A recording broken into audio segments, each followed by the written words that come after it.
It is a great honor to carry the torch at a historic occasion, and there are many reasons every one of us is carrying a torch. We are carrying for different causes. I was invited partly because I am a Chinese American, that I am an author about human rights issues, and also that I and my partner were married in San Francisco in the whole same-sex marriage weekend that happened when 4,000 other gay and lesbian couples got married. And so in a way I'm carrying a torch initially for all those causes, but now there's even greater meaning. I really do believe in the ideals of the Olympic torch and the Olympic movement, which is to bring people together of even vastly different and conflicting points of view in a spirit of peace and effort to people make some kind of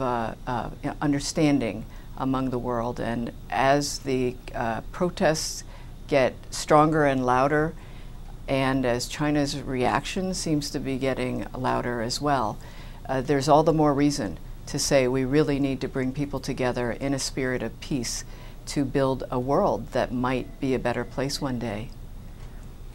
No, but it seems that the protests are overshadowing the messages of peace and harmony that you mentioned just then. What do you think is going to happen tomorrow when the torch relay takes place? And are you concerned about your own safety?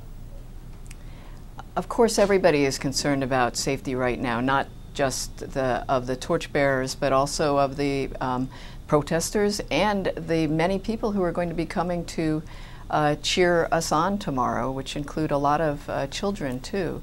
I was very sad to see what happened in Paris and in London, and to see that even torchbearers in wheelchairs were attacked. And I don't think that kind of violence serves anyone in terms of in causes for peace and nonviolence.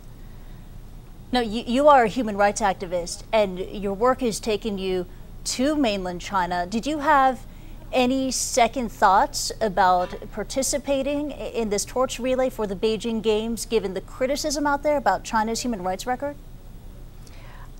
I'm very aware of China's long human rights record, and in fact my research has been about what happened to many people following the revolution in China in 1949.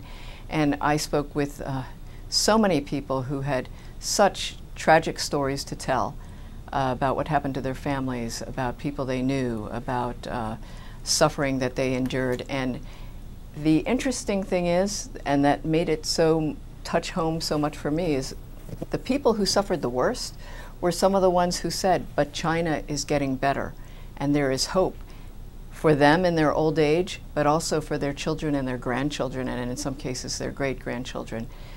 And I'm afraid what people don't see, especially on this side of the Pacific, is that China is not one monolithic entity, that there are people in China who actively criticize the government, that it's not all everybody marching in one step, and there are people who are trying to change China too, within China.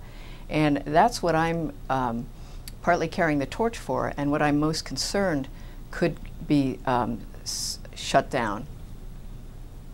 But the torch, really to a lot of people out there, has become a symbol of Chinese oppression.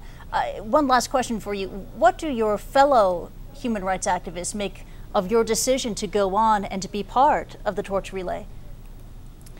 My fellow human rights activists, many of whom are friends, actually see this as a way that we can talk openly, and I think they hope, as I do, that the message will get across to China. It's really unfortunate that the Olympics has become a symbol of repression when really it's quite the opposite.